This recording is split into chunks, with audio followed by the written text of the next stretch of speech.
Morning children. हम लोग ने 1 to 4 कंप्लीट कर लिया है। पार्ट 1 से लेके पार्ट 4 तक का वचन तक हम लोग ने कर लिया है। और हर लेसन में आपकी कुछ एक्सरसाइजेज जो बुक में हैं वो मैंने आप लोगों को कराई हैं। वचन तक पार्ट 4 तक मैंने ये करा दिया है आप लोगों को, यहाँ तक भी करा दिया है। और हर लेसन की कुछ क्वेश्चन आंसर थे और उनमें कुछ ऐड किया है हमने बुक से ही, तो उसको भी मैंने अपलोड कर दिया है। पार्ट 3 तक संज्ञा तक कर दिया है, उनको भी कॉपी में लिख लीजिएगा। और कुछ एक्सरसाइजेज मैंने बुक से ही बनाई है, जो आपके चैप्टर में से ही जो पार्ट 1 से 3 है उन्हीं में से मैंने बनाई है। उनको भी आप कॉपी में करेंगे और किस तरह से करना है उसी तरीके से मैंने लिख के पोस्ट किया है। तो बार बार मैं एक चीज़ आप लोगों को बोलूँगी कि लिखाई पे बहुत ध्यान दीजिएगा और मात्राओं पे बहुत ध्यान दीजिएगा। और जिस तरीके से लकीर खींचना मैंने बताया है आप लोग अब सीखिए, ताकि आप लोग जैसे जैसे क्लास में जाएंगे तो आप लोगों को ये चीज़ सीखना पड़ेगा कि कैसे लाइन करते हैं। और काम बहुत ही अच्छा, टाइडी और नीट होना चाहिए, ठीक है। और हमने वचन कर लिया था तो थोड़ा सा वचन हम आप लोगों को रिवाइज करवा देते हैं कि एक या एक से अधिक संख्या का बोध कराने वाले शब्द वचन कहलाते हैं। जैसे मेज, मेज़े, मक्खी, मक्खियाँ, बच्ची, बच्चियाँ, इस तरीके से टोपी, टोपियाँ, ये वचन में आते हैं। और वचन कितने होते हैं? वचन 2 होते हैं, एक वचन और बहुवचन। एक संख्या का बोध कराने वाले शब्द एक वचन कहलाते हैं और एक से अधिक संख्या का बोध कराने वाले शब्द बहुवचन कहलाते हैं। तो ये आपका कंप्लीट हो गया था। और पार्ट 4 की जो बुक की एक्सरसाइजेस हैं वो मैंने करा दी हैं। पार्ट 4 में आपके खाली 2 ही क्वेश्चन है और वो क्वेश्चन है एक वचन किसे कहते हैं, उदाहरण सहित लिखिए। और दूसरा है बहुवचन किसे कहते हैं, उदाहरण सहित लिखिए। तो इसमें भी मैंने 2 क्वेश्चन ऐड किए हुए हैं। वचन किसे कहते हैं, उदाहरण सहित लिखिए। और वचन कितने होते हैं उनके नाम लिखिए। तो ये 4 क्वेश्चंस आपको मिलेंगे। मैं अपलोड करवा दूंगी, आज या कल में अपलोड कर देंगे तो आपको मिल जाएगा। 4 ये हैं और कुछ मैंने शब्द लिए हैं एक वचन के, जिनको बहुवचन में आप बदल के लिखेंगे। वो भी आंसर मैंने लिख दिया है, बस उसको आपको कॉपी में करना है। जितना भी वेबसाइट पे है वो आपको कॉपी में करना है, जो बुक में है वो बुक में ही करना है। आ गया समझ में? चलिए अब हम लोग गिनती के बारे में आते हैं। पार्ट 14 खोल लीजिए। पार्ट 14 हिंदी गिनतियाँ, ये है पार्ट 14 गिनतियाँ। जिस तरह से आपने इंग्लिश की भी नंबर सीखे होंगे, गिनतियाँ सीखी होंगी इंग्लिश की 1 2 3 करके, उसी तरह से हिंदी की भी गिनतियाँ हैं और जो आपको जानना बहुत ज़रूरी है, ठीक है।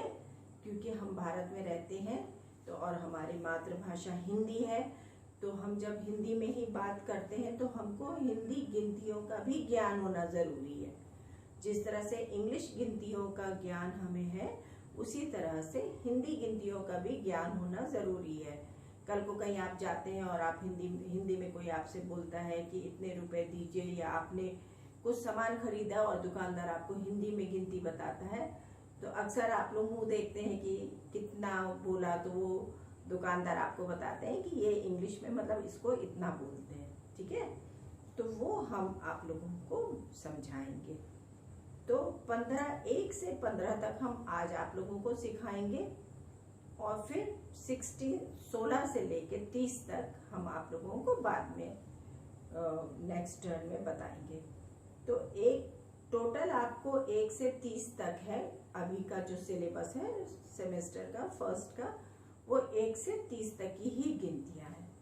टोटल 1 से 100 है, इसको 3 में हम लोगों ने डिवाइड कर लिया है। तो अभी आप लोग सिर्फ 1 से 30 तक करेंगे और आज हम 1 से 15 तक बस करेंगे, ठीक है।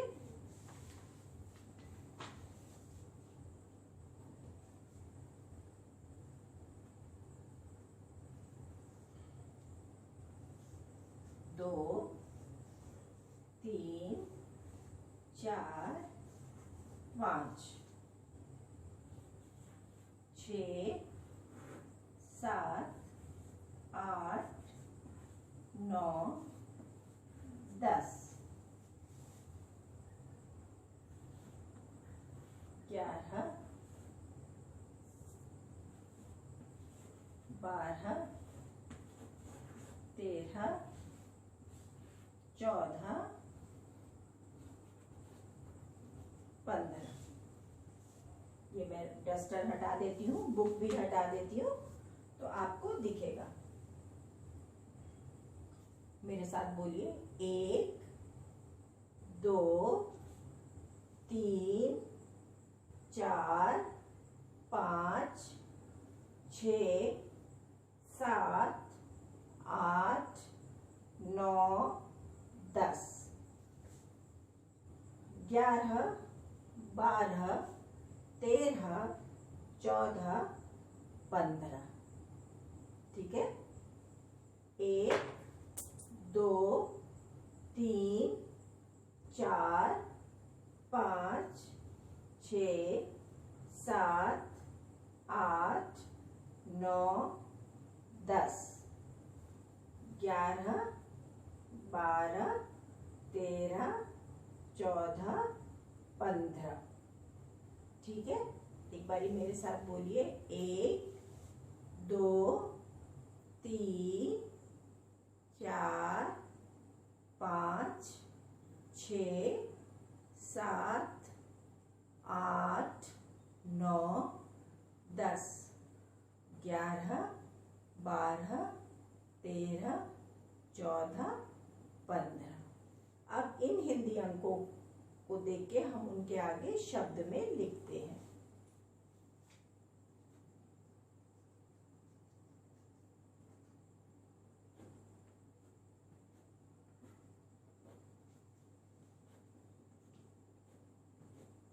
मैंने यहाँ से बुक और डस्टर हटा दिया है तो आप लोगों को दिख रहा होगा।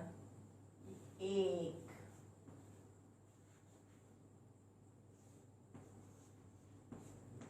2 3 4 5 6 7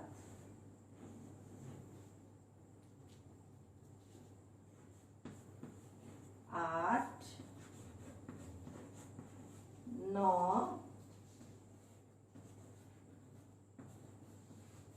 10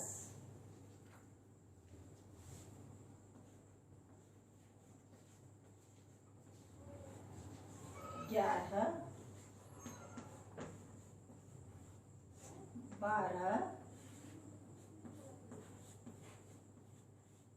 13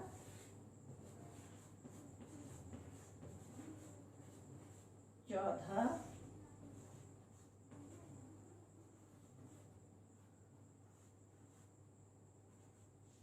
15।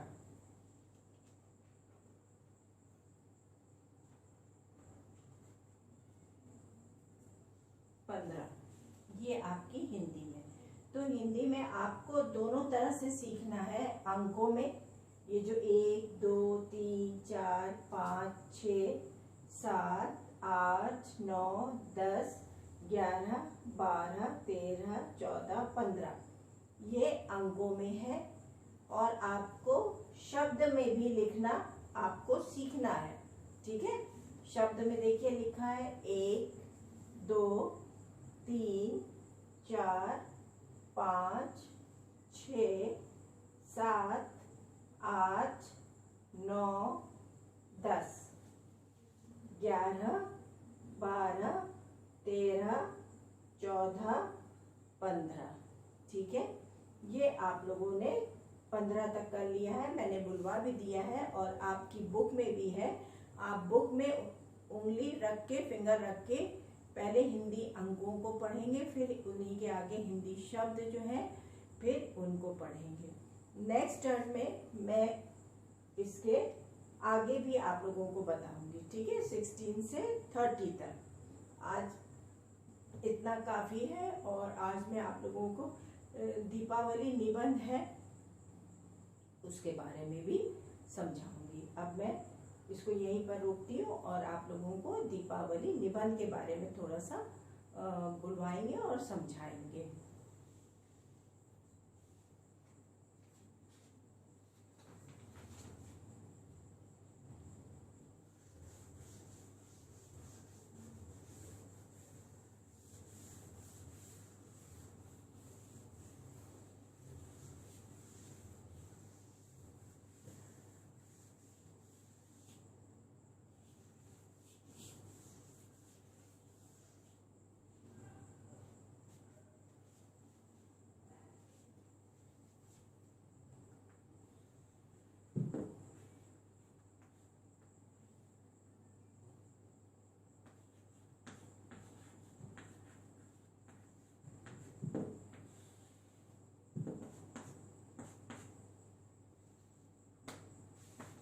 दीपावली, मुझे लगता है दिवाली का जो त्योहार है उसके बारे में आप लोग जानते होंगे। और ये किस तरीके का त्योहार है, किसकी पूजा करते हैं, क्यों मनाया जाता है, क्या करते हैं, ये आप लोगों को पता होगा। हो सकता है बहुत से बच्चों को पूरा नहीं पता होगा। ये तो जानते होंगे हाँ दिवाली है, इसमें ये करते हैं ये करते हैं। तो हम थोड़ा सा आप लोगों को यही वाले पॉइंट्स समझाएंगे, तो आप लोगों को लिखने में इजी होगा निबंध। और मैं लिख के पोस्ट भी करूँगी, ऐसा नहीं है कि आपको खुद से लिखना है, मैं लिख के पोस्ट करूँगी होमवर्क के तौर पे आपकी वेबसाइट पे, तो आप उससे देख के लिखेंगे। अभी आप सिर्फ समझेंगे। दीपावली दियों का त्योहार है, ये आप लोग अच्छे से जानते हैं। आप ये भी जानते होंगे कि दिवाली जब भी आती है तो एक हल्की हल्की सी ठंड शुरू हो जाती है। तो दिवाली या तो अक्टूबर के एंड में होती है या नवंबर के फर्स्ट वीक या सेकेंड वीक में शुरू में पड़ती है, ठीक है। और दिवाली जो हमारा त्योहार है ये पूरे भारत में मनाया जाता है और ये हमारे भारत का बहुत खास पर्व होता है। ये बहुत ही खास त्योहार है हम लोगों के लिए, जो हम लोग इसको हर धर्म के लोग मिलके मनाते हैं, क्योंकि ये एक खुशी का भी त्योहार है। इसमें ये त्योहार हम सब के लिए खुशियाँ लेकर आता है। तो ये त्योहार क्यों मनाते हैं, सबसे पहले हम ये आप लोगों को बता दें। ये त्योहार जो है रामचंद्र जी अयोध्या 14 साल बाद वनवास से अयोध्या वापस आए थे और उनके आने की खुशी में यह त्योहार मनाया जाता है।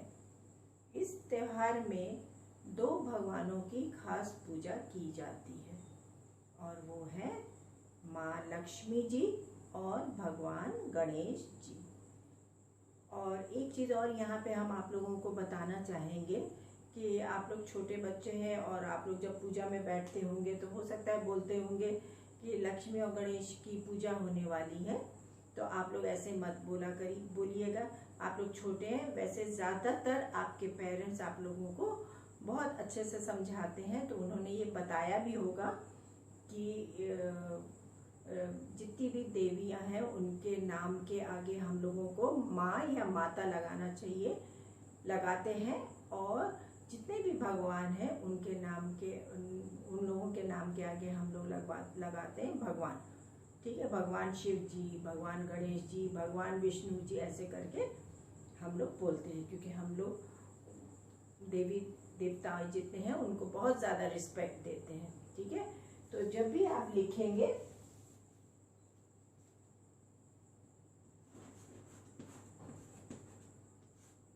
माँ लक्ष्मी जी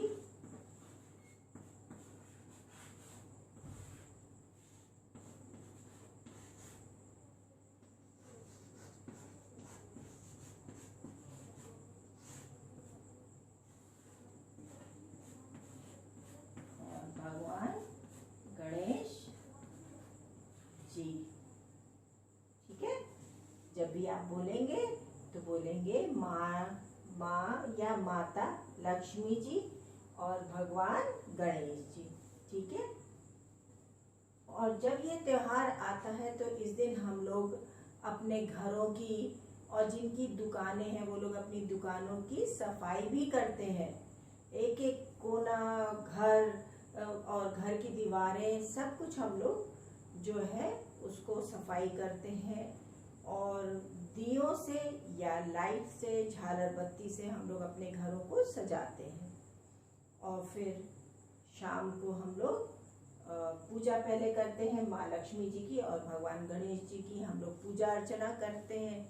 और फिर उसके बाद आपके पेरेंट्स आपके लिए बहुत ढेर सारे पटाखे लाते हैं और आपको नए नए कपड़े लाते हैं और आप उनको पहनते हैं। और फिर अपने पेरेंट्स के संग फुलझड़ियाँ, रॉकेट, पटाखे आप लोग छोड़ते हैं। और इस दिन खीर, बताशे और चीनी की मिठाइयाँ बहुत बिकती हैं। और मिट्टी के बर्तन, खिलौने भी बहुत बिकते हैं जो आप लोग खरीदते होंगे। और घर में रंगोली भी बनाई जाती है, दरवाजे के पास रंगोली भी बनाते हैं। और जहाँ पूजा करते हैं, पूजा अर्चना होती है, वहाँ भी उस कमरे को भी सजाते हैं, रंगोली मनाते हैं। और यह पर्व मिठाई का भी है। अच्छा खाना बनता है और अच्छा ये सुंदर से इसको सजा के ये त्योहार मनाया जाता है। तो इस त्योहार को हम लोगों ने अभी बोला है और एक बारी और मैं रिवाइज कर देती हूँ कि दिवाली जो है वो दियों का त्योहार है। और यह त्योहार हमारे पूरे भारत में मनाया जाता है और ये हमारे भारत का बहुत खास और खुशी का त्योहार है।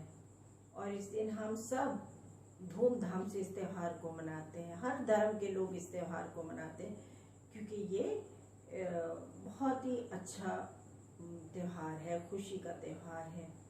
और इस दिन 14 साल का वनवास काट के राम जी अपने घर वापस अयोध्या आए थे और उनके आने की खुशी में ये त्योहार मनाते हैं।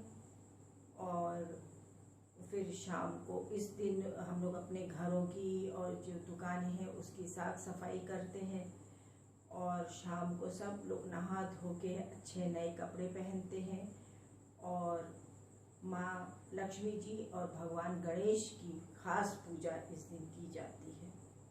और पूजा के बाद फिर हम लोग सब जो है आपके जो पेरेंट्स जो पटाखे लाते हैं वो हम लोग छोड़ते हैं, सब लोग छोड़ते हैं, सबके घरों में आते हैं तो आप लोग भी वो पटाखे छोड़ते हैं और दियों से घर सजाते हैं और लाइट जलती है और बहुत सुंदर लगता है। कहीं किसी के घर पे रॉकेट छूट रहा है, कहीं पटाखे छूट रहे हैं और कहीं वो गोल गोल जो ज़मीन पे होती है वो चल रही है और सब तरफ लाइट लाइट रोशनी और एक बहुत ही अच्छा सा माहौल हो जाता है, ये खुशी का माहौल हो जाता है। और ये हम इस तरीके से हम अपने दिवाली को मनाते हैं। इसको एक बारी और हम लोग आगे नेक्स्ट पीरियड में पूरा हम रीडिंग करेंगे और फिर 16 से लेके 30 तक की हम लोग गिनती को करेंगे। आज के लिए इतना काफ़ी है। तब तक के लिए अपना ख्याल रखिएगा। Bye bye.